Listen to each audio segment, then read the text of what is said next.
price to book ratio. The price to book ratio is another common value metric used to determine whether or not a company is a good investment based on how much it is selling for compared to its actual assets and liabilities that it owes and owns. The book in price to book ratio is simply the value in the financial statements, the balance sheet to be exact. The book value is calculated by dividing the market capitalization by the book value of the equity. The market capitalization is simply the price of the shares multiplied by the amount of shares outstanding. Price to book is most effective when it comes to companies that use a lot of their physical and intangible assets in their day-to-day activities. A price to book ratio of 1 is considered a relatively solid company. Anything below that is even better, meaning that the assets of the company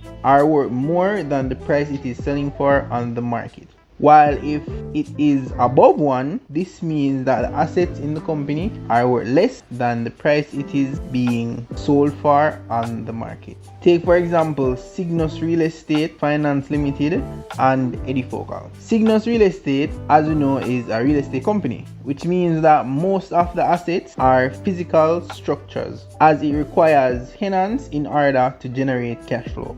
And with a PB ratio of 0.81 as of the time of recording, you can understand why it is so low.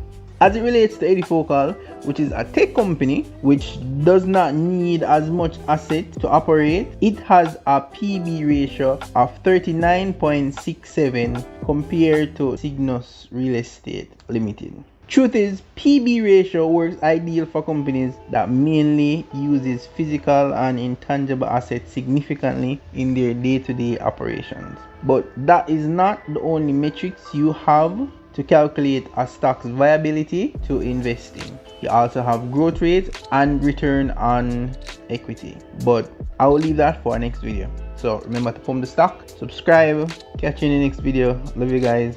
Peace.